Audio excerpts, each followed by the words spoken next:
Hello, I'm Jonasz Lewiński and you're watching Break the Fake. They make them, we break them, and tell you everything you need to know. Right, so we open today with the axis of pariahs. Russia, Iran and North Korea, bonded by their shared love of sanctions, secret bunkers and world-class delusions of grandeur. In the latest episode of Despots Unite, Moscow and Tehran have signed a comprehensive strategic partnership. Translation: Russia will gladly help Iran with its nuclear program, because what could possibly go wrong when two authoritarian regimes collaborate on weapons of mass destruction? Следом за иранским президентом вся его делегация. Большая делегация, понятно почему. У нас есть хорошие проекты. Какие бы препоны, какие бы трудности нам не создавали со стороны, мы в состоянии все это преодолеть и двигаться дальше. Я уверен, что так оно и будет. Насыщенные переговоры, многочисленные министры и главы крупных компаний. Рядом с вами господин Миллер сидит, он вам расскажет. Но рассказывал Миллер, пробравшись через стену журналистов, Путину, потому что Путин сразу после завершения пресс-конференции дал команду пригласить к нему главу «Газпрома», и Миллер очень оперативно. В те же двери бегом и иранская делегация. Очень важные вопросы. Продажа газа в Иран. В целом это может выйти на объемы поставки в Иран до 55 миллиардов кубических метров газа в год. Let's not forget Iran's grand underground naval base, a labyrinth of tunnels and missile storage facilities, perfect for keeping the Persian Gulf on edge. The timing of all this is impeccable too, as Tehran frets over the possibility of Trump greenlighting Netanyahu to redecorate their nuclear facilities with precision strikes.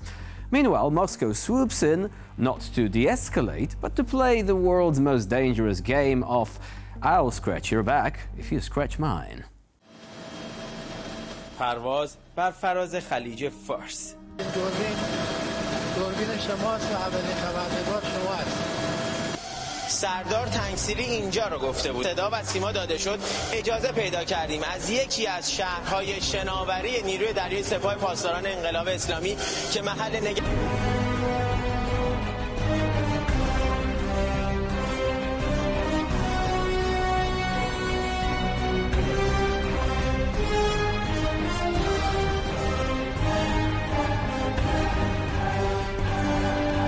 ذوالفقار و موشک‌های کروزش که مسلح شده به سرهای جنگی شدید. And then there is North Korea, quietly applauding from the sidelines, probably offering tips on how to build the perfect bunker, while exporting surplus Soviet-era weapons to fund their next missile test. It's like a dystopian bake sale, with each member of this unholy alliance bringing their own flavor of chaos to the table. So here is to Russia, Iran and North Korea, the triple threat no one asks for, but everyone has to deal with. If global instability were an Olympic sport, these three would be fighting for gold. Truly inspiring teamwork from all involved. Except when it comes to the Olympics, you know, Russia has a record of cheating, so maybe not the greatest of ideas. But anyway, it is what it is. And now, we turn to Belarus and the propagandist Azarionok, Minsk's knockoff version of Solovyov, but with fewer viewers and even less subtlety. His latest masterpiece?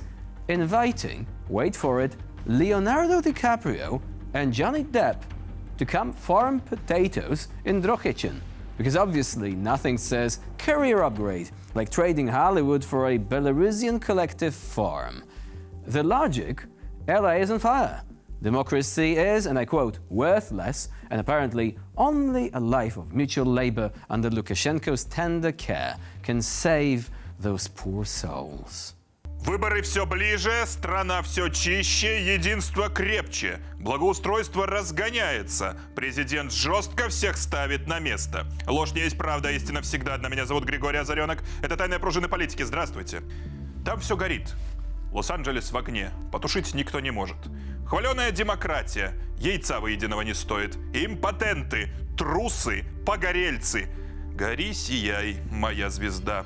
Пусть пепел останется от проклятого Голливуда. Пусть вся педофильская гадость сгорит. Пусть все ваши лживые улыбки плавятся. И великая ложь этого мира превратится в золу и пепел. И пусть Ди Каприо и Джонни Депп приезжают в Драгичин. Там пожаров нет. Там есть работа в колхозе. Looking at this guy, you're probably already missing Solovьев and thinking about him as the paragon of flair and finesse. I mean, this guy, he's just standing there like as if he was a bouncer at some sort of cheap club, waiting for people to come up to them to punch them in the face for no reason, because he doesn't like them. And also his narrative isn't really far off either. So this is actually propaganda straight out of the Soviet Union's Make Farming Cool Again playbook, the collective farm, a beacon of happiness and prosperity. Forget the glitz and glamour of the Oscars. Why walk the red carpet when you can dig in the mud while Azaryonok cheers you on with a megaphone? And he's just standing there, and maybe if you don't like the farming, he's gonna punch you in the face, probably. And let's not miss the piece of resistance, his wish that ashes will be left of goddamn Hollywood, end of quote. Because clearly, Belarus's state-controlled media empire is poised to replace Netflix and Disney+. Who wouldn't trade global entertainment for endless reruns of Lukashenko's speeches and potato harvesting tutorials? So yeah, bravo Azaryonok. If your goal was to prove that Belarusian propaganda is as outdated as a collective farm tractor, then mission accomplished. Keep the comedy coming. It's the on-export that Belarus actually excels at.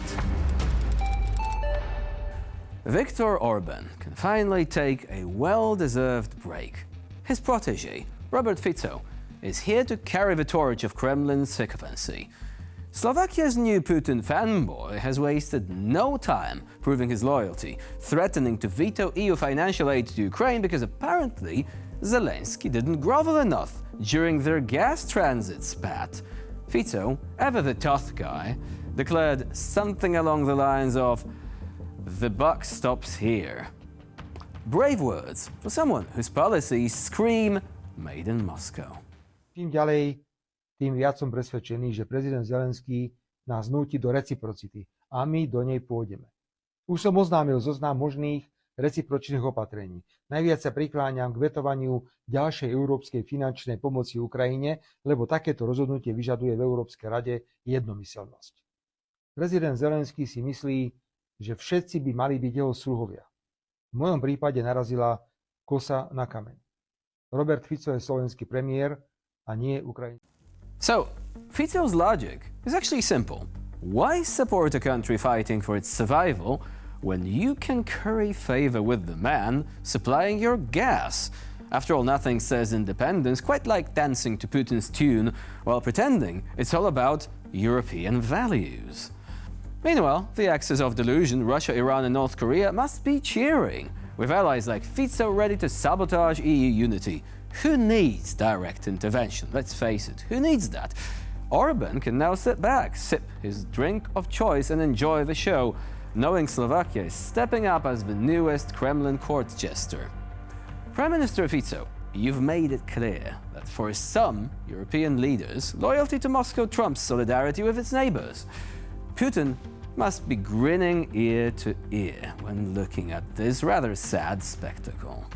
And with this, we conclude this episode of Break the Fake. Please stay with us here on TVP World for more latest news and updates.